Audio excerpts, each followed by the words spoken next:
बिस्मिल्लाहिर्रहमानिर्रहीम। प्यारे बच्चों, आज का जो हमारा टॉपिक है वो है न्यूक्लिक एसिड।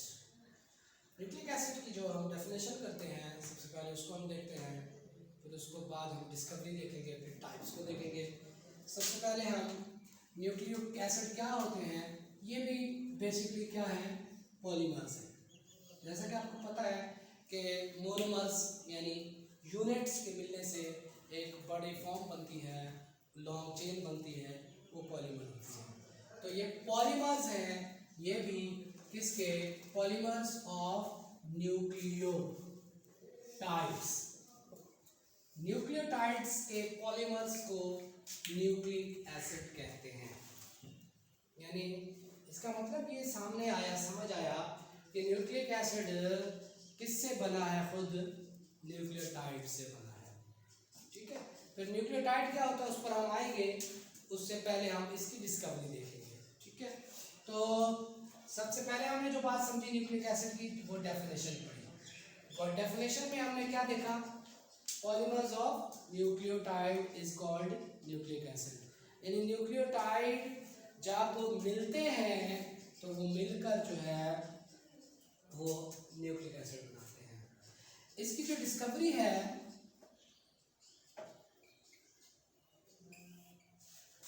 फ्रेडरिक मिस्टर ने, साइंटिस्ट का नेम है, 1870 में, 1870 में ये एक्सपेरिमेंट कर रहा था पस सेल के, पस सेल्स जानते हैं, पीप के सेल्स, जो पीप निकलती है, पीप जब जख्म हो जाता है तो उसमें पस पड़ जाती है, वो पस सेल्स के ये न्यूक्लियस को देख रहा है, पस सेल्स के न्यूक्लियस को, यानी पस सेल्स के न्यूक्लियाई को स्टडी कर रहा था, न्यूक्लियाई को, पस सेल्स के न्यूक्लियस को देख रहा था। तो इसने पस सेल्स के न्यूक्लियस में वाइट कलर का मटेरियल देखा, वाइट कलर का, जिसका नाम उसने रखा न्यूक्लिक एसिड। ये वाइट कलर का मटेरियल कहां से निकला, न्यूक्लियस से। कहां से निकला, न्यूक्लियस से, वाइट कलर का मटेरियल। तो उसका नाम उसने न्यूक्लिक एसिड क्यों रखा, क्वेश्चन इज दैट, कि न्यूक्लिक एसिड क्यों रखा। उसकी वजह थी कि वो कहां से निकला था, न्यूक्लियस से, तो नाम बनाया उसने न्यूक्लियस, न्यूक्लियस से निकलने वाला। इसकी जो नेचर थी, किसकी नेचर, न्यूक्लिक एसिड की नेचर जो थी, वो नेचर में एसिडिक था, नेचर में एसिडिक था। तो एसिडिक नेचर की वजह से इसका नाम क्या पड़ गया, न्यूक्लिक एसिड पड़ गया। यानी कहां से निकला, न्यूक्लियस से। नेचर कैसी थी, एसिडिक थी, तो नाम क्या बना, न्यूक्लिक एसिड। इस तरह 1870 में इसकी डिस्कवरी हुई। ठीक है, अब हम इसकी जो है आगे देखते हैं टाइप्स। न्यूक्लिक एसिड जो है वो दो किस्म का होता है, two types of nucleic acid. आपको जैसे कि पता है, एक जो है इसकी पहली टाइप DNA,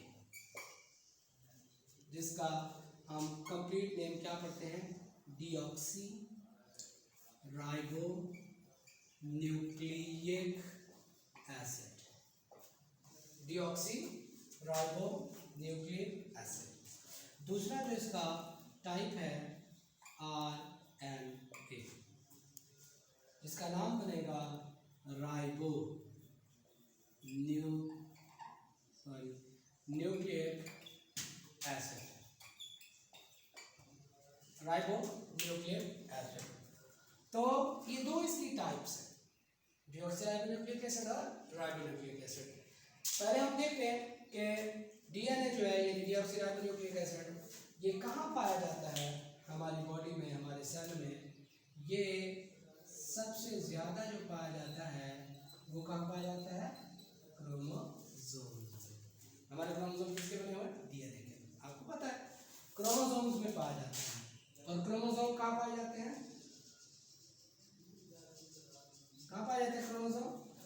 न्यूक्लियस में पाए जाते हैं, सेल के न्यूक्लियस में पाए जाते हैं।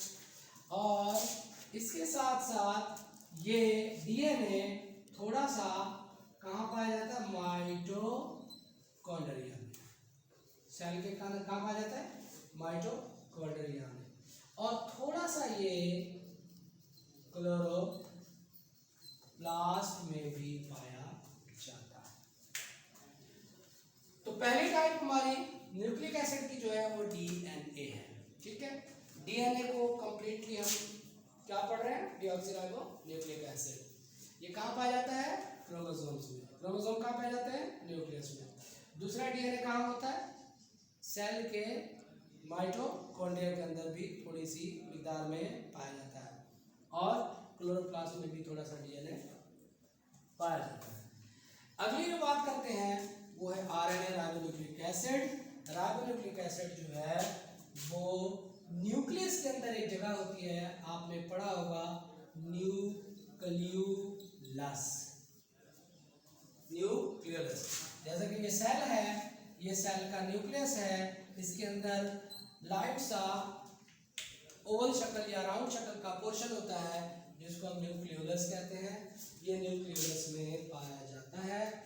इसके साथ साथ ये राइबोसोम्स में भी पाया जाता है। राइबोसोम्स में, सेल के राइबोसोम्स आपको पता है प्रोटीन बनाने की फैक्ट्री कहते हैं। राइबोसोम्स क्या बनाते हैं, प्रोटीन तैयार करते हैं। और इसके साथ साथ ये सेल के साइटोसोल में पाया जाता है। Cytosol of the cytoplasm. Cytosol किसे कहते हैं, साइटोप्लाज्म का वो हिस्सा जो सॉल्युबल हो, हलशुदा हिस्सा। साइटोप्लाज्म में दो तरह के पोर्शन होते हैं, एक गैर हलशुदा और एक हलशुदा। सॉल्युबल पार्ट जो होता है साइटोप्लाज्म का उसको साइटोसोल कहते हैं। उसको क्या कहते हैं, साइटोसोल। तो ये जो आरएनए है ये 3 जगहों पर हमने बताया कि पाया जाता है, कहाँ, न्यूक्लियोलस, राइबोसोम्स और साइटोसोल में। और इसी तरह डीएनए जो है वो कहाँ पाया जा रहा है, क्रोमोसोम्स में। क्रोमोसोम का न्यूक्लियस में, थोड़ा सा माइटोकॉन्ड्रिया और क्लोरोप्लास्ट में भी पाया जाता है। तो ये बच्चों जो है इसकी टाइप्स थी। अब जो है हम थोड़ा सा स्ट्रक्चर पढ़ते हैं।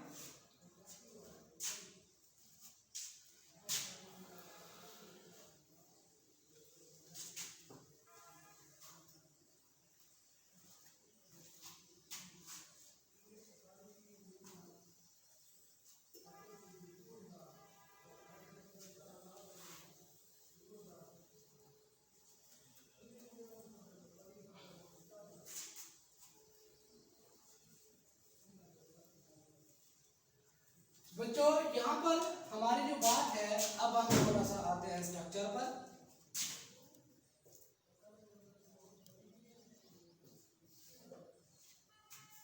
तो बात हमारी क्या थी, न्यूक्लिक एसिड खुद क्या है, पॉलीमर है। किसका, न्यूक्लियोटाइड का।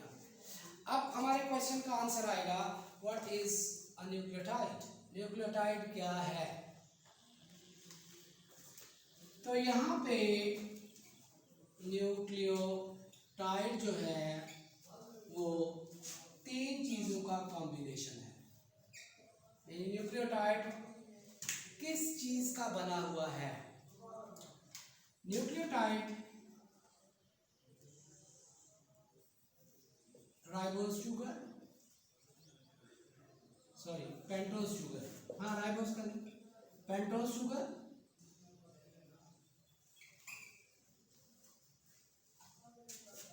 और नाइट्रोजनस बेस या नाइट्रोजन बेस, और तीसरी चीज क्या है, फॉस्फोरिक एसिड।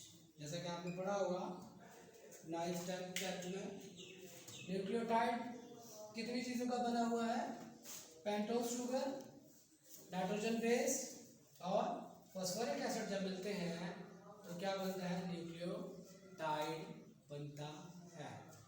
ना न्यूक्लियोटाइड खुद किसी दूसरी चीजों का दूसरे केमिकल से मिलकर बना है। पहली चीज क्या है? पेंटोज शुगर या राइबोज शुगर। तो यहाँ पे पेंटोज शुगर क्या लें या राइबोज शुगर क्या लें? पेंटोज नाम से जाहिर है पेंटाफाइव 5 कार्बन शुगर, ऐसी शुगर जिसमें कितने कार्बन होंगे? 5 कार्बन होंगे। और ये बेसिकली क्या है? मोनोसैकराइड है। जैसे कि कार्बोहाइड्रेट में हमने पढ़ा था मोनोसैकराइड क्या होते हैं? मोनोसैकराइड है।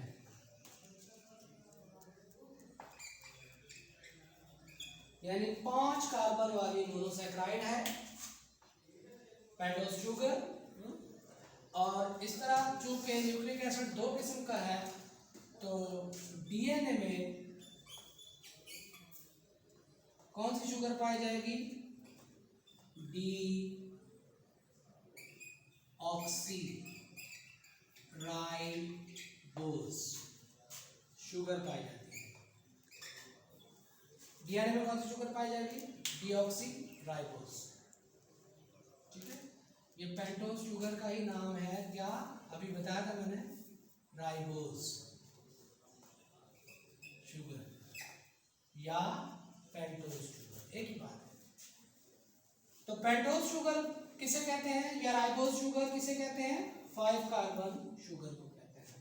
ये मोनोसैकराइड है, यानी इसमें सैकरॉन एक होता है, एक यूनिट होता है। डीएनए में कौन सी शुगर पाई जाती है? Deoxyribose sugar. डीऑक्सीराइबोज डीऑक्सीराइबोज किसे कहते हैं? जिसमें एक OH कम होगा।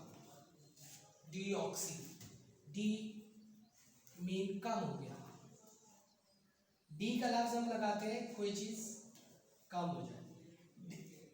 डिहाइड्रेशन, पानी की कमी। डिहाइड्रेशन, डी का लफ्ज पानी की कमी को शो करता है। डीऑक्सी, एक OH जब कम हो जाए शुगर में तो वो वाली क्या कहलाएगी? डीऑक्सीराइबोज। आरएनए के अंदर जो शुगर है वो डीऑक्सी नहीं होगी बल्कि कौन सी होगी? वो राइबोज होगी। यानी डीएनए में डीऑक्सीराइबोज शुगर और आरएनए में राइबोज शुगर होती है। ठीक है, और इस तरह न्यूक्लियोटाइड की पहली चीज जो मैंने आपको बताई तफसीली, वो क्या बताई? पेंटोज या राइबोज शुगर। पेंटोज शुगर किसको कहते हैं? 5 कार्बन शुगर को। और ये क्या है? मोनोसैकराइड है। इसमें एक डीएनए है, तो डीएनए में कौन सी शुगर पाई जाएगी? Deoxyribose sugar. और दूसरा आरएनए है, आरएनए में कौन सी शुगर पाई जाएगी? Ribose sugar. ठीक है, दूसरी चीज पर हम आते हैं, नाइट्रोजनस बेस या नाइट्रोजन बेस। तो नाइट्रोजन बेस जो होती है, यहां पे मैं लिख देता हूं,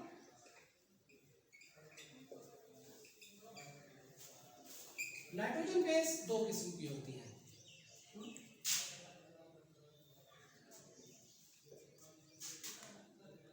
पायरिमिडीन,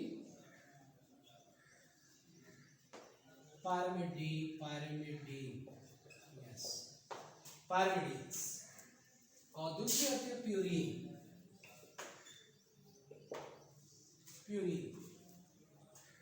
पायरिमिडीन नाइट्रोजनस बेस वो होती है जिसमें सिंगल रिंग पाया जाता है।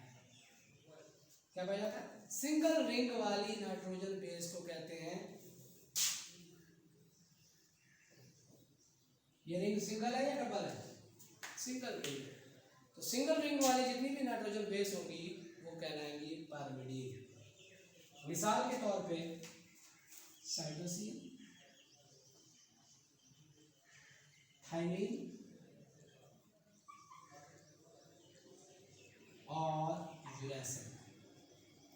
साइटोसिन, थाइमिन और यूरेसिल, ये तीनों नाइट्रोजन बेस कौन सी है? पायरिमिडीन है, यानी सिंगल रिंग वाली है, सिंगल रिंग वाली। प्यूरीन जो है ऐसी नाइट्रोजन बेस होती है जो कि कैसी होती है, डबल रिंग। तो यहाँ पर प्यूरीन जो है डबल रिंग वाली, लाइक यहाँ पे देखें, यहाँ देखें डबल रिंग आपको नजर आ रहा है। तो डबल रिंग वाली नाइट्रोजनस बेस को प्यूरीन कहते हैं। उसमें 2 नाइट्रोजन बेस हैं जो कि डबल रिंग वाली है। एक है एडिनिन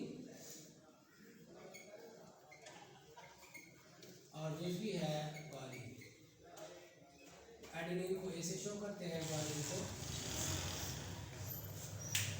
तो नाइट्रोजनस बेस बच्चे कितने किस्म की होती है, 2 किस्म की। यहाँ पर पहली किस्म कहलाती है पायरिमिडीन और दूसरी प्यूरीन। पायरिमिडीन जो है वो सिंगल रिंग वाली नाइट्रोजन बेस है और प्यूरीन जो है वो डबल रिंग वाली नाइट्रोजन बेस को कहते हैं। तो सिंगल रिंग वाली नाइट्रोजन बेस 3 है, साइटोसिन, थाइमिन एंड यूरेसिल। और डबल रिंग वाली नाइट्रोजन बेस वो टोटल 2 है, वो है एडिनिन और दूसरी ग्वानिन। तो ये नाइट्रोजन बेसेस की बात हुई जो न्यूक्लियोटाइड का दूसरा पार्ट है। पहला पार्ट क्या बताया, शुगर का। दूसरा पार्ट बताया बेस, नाइट्रोजन। अब हम बात करते हैं तीसरी, फॉस्फोरिक एसिड। तो मिटाए बगैर मैं लिखना चाह रहा हूं, यहाँ पे थोड़ा जगह बना लेते हैं। फॉस्फोरिक एसिड जो है वो न्यूक्लिक एसिड के साथ, सॉरी न्यूक्लियोटाइड में फॉस्फोरिक एसिड H3PO4, आपको पता ही होगा इसका फार्मूला। फॉस्फोरिक एसिड जो है इसका तीसरा पार्ट होता है न्यूक्लियोटाइड का। तो फॉस्फोरिक एसिड जो है वो शुगर के साथ आखिरी कार्बन पर जुड़ती है एटीपी में। एटीपी भी एक न्यूक्लियोटाइड है, आपने नाम सुना ना, एटीपी, एडिनोसाइन ट्राइफॉस्फेट, एटीपी, ये भी एक न्यूक्लियोटाइड है। तो यहाँ पर बच्चों ये जो है कार्बन, यहाँ पर वैसे जो एक टिपिकल न्यूक्लियोटाइड होता है उसमें कार्बन 3 के साथ फॉस्फोरिक एसिड आके जुड़ता है, और वैसे जो है एटीपी को अगर हम शो करें तो उसमें वहाँ पर कार्बन 5 पर शो किया गया है इसको, फॉस्फोरिक एसिड को। फॉस्फोरिक एसिड शुगर के साथ ईस्टर लिंकेज के जरिए जुड़ती है, यानी शुगर का OH फॉस्फोरिक एसिड के साथ अटैच होता है, बॉन्ड बनाता है, ठीक है। शुगर का OH ये मिलकर फॉस्फोरिक एसिड के P के साथ जो है वो P और O उनके साथ बॉन्ड बनाता है। तो यहाँ पर जो है तीसरी चीज क्या हो गई, फॉस्फोरिक एसिड हो गई। तो ये जनाब अगर हम देखें इसको,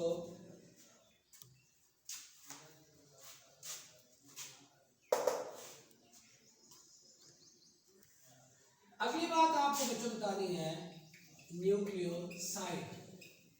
यहाँ पर एक और टर्मिनोलॉजी हम इस्तेमाल करते हैं, न्यूक्लियोसाइड। न्यूक्लियोसाइड कहते हैं कि जब पेंटोज शुगर और नाइट्रोजन बेस मिल जाए तो फिर ये 2 चीजें कहलाती हैं न्यूक्लियोसाइड। यानी एक चीज मिसिंग है, एक चीज मिसिंग है, वो क्या मिसिंग है, फॉस्फोरिक एसिड। यानी न्यूक्लियोटाइड उस सूरत में बनेगा जब तीनों चीजें होंगी, शुगर, नाइट्रोजन बेस और पेंटोज शुगर, फॉस्फोरिक एसिड, तीनों चीजें। अगर न्यूक्लियोटाइड की एक चीज को मिस कर दिया जाए तो वो क्या कहलाएगा, फिर न्यूक्लियोसाइड कहलाएगा। यानी when pentose sugar and nitrogenous base combine together they form nucleoside, and when nucleoside combine with phosphoric acid it will become nucleotide। यानी nitrogen base pentose sugar nitrogen base combine होकर क्या बनाते हैं, न्यूक्लियोसाइड बनाते हैं। और न्यूक्लियोसाइड के अंदर क्या ऐड हो जाए, फॉस्फोरिक एसिड, तो वो बन जाता है न्यूक्लियोटाइड। सिंपली न्यूक्लियोसाइड, जब फॉस्फोरिक एसिड नहीं है तो न्यूक्लियोसाइड, तीनों है तो न्यूक्लियोटाइड, ठीक है, तो ये चीज जो है आपको बतानी थी। इस तरह जो है ये बन जाता है न्यूक्लियोटाइड और न्यूक्लियोसाइड। अगली बात जो है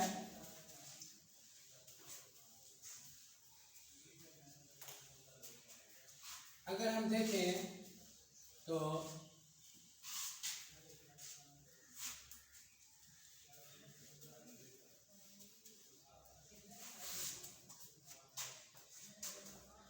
यहाँ पे एडिनिन ये एक नाइट्रोजन बेस, ठीक है, और यहाँ पे हम बना देते हैं पेंटोज शुगर। अब क्या बन गया, न्यूक्लियोसाइड बन गया, ठीक है, और यहाँ पर हम बना देते हैं एक फॉस्फेट।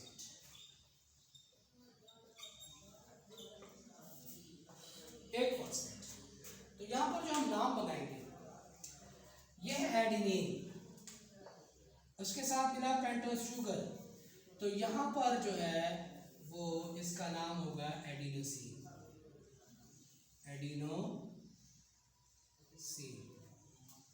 यानी यहाँ पर ये दो चीजें मिलकर, चूंकि ये न्यूक्लियोसाइड है, न्यूक्लियोटाइड नहीं है, अब इसके साथ ये तीसरी चीज मिल गई, तो अब ये क्या बन गया, न्यूक्लियोटाइड बन गया। तो यहां से लेकर यहां तक नाम क्या बनेगा, adenosine monophosphate. Adenosine monophosphate AMP, क्या नाम है, एडिनोसिन मोनोफॉस्फेट। मोनो का मीन वन, फॉस्फेट कितना है, एक, ठीक है, एक और फॉस्फेट मिला दिया ट्रिपली बॉन्ड के जरिए। ट्रिपली बॉन्ड जानते होंगे, हाई एनर्जी बॉन्ड होता है फॉस्फेट। अब कितने फॉस्फेट हो गए, दो। तो यहां पर इधर से लेकर यहां तक ये नाम क्या बनेगा, एडिनोसिन डाइफॉस्फेट। डाइफॉस्फेट क्यों कहा, अब कितने फॉस्फेट हैं, दो, तो ADP, एडिनोसिन डाइफॉस्फेट। अब मैं एक फॉस्फेट और मिला रहा हूं टिल्डी बॉन्ड के जरिए, तीसरा फॉस्फेट जुड़ा हुआ है, ये फॉस्फेट, और यहाँ पर अगर हम देखें तो ये है adenine, nitrogen base,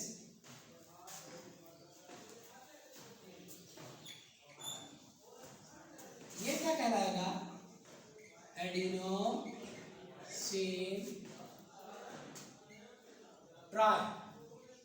adenosine try phosphate, यानी ये क्या है, ATP। ये लफ्ज़ सुना हुआ है आपने। अब आपको पता चला कि ATP खुद क्या है, यानी उसमें क्या होता है, एडिनिन होता है, एक क्या होता है, फॉस्फेट, पेंटोज शुगर होती है, और तीन क्या होते हैं, फॉस्फेट होते हैं। जब हम खाना वाना खाते हैं ना, हमारी एनर्जी तैयार हो जाती है, तो उस सूरत में हमारे मॉलिक्यूल क्या हो जाते हैं, ATP। जब हम एनर्जी इस्तेमाल करते हैं तो वो क्या बन जाते हैं, ADP, यानी उसमें क्या हो जाता है, एक फॉस्फेट कम हो जाता है। जब हम दोबारा खाना खाते हैं तो वो ADP के साथ फॉस्फेट दोबारा आ जाता है, फिर दोबारा क्या बन जाता है, ATP। तो बच्चों यहाँ पर आज हमने न्यूक्लिक एसिड पढ़ा, और न्यूक्लिक एसिड की दो टाइप्स, DNA RNA पढ़ा, उसका स्ट्रक्चर, डिस्कवरी। कल इंशाल्लाह हम इसकी पहली टाइप DNA को डिटेल से पढ़ेंगे। थैंक यू सो मच, अल्लाह हाफिज़।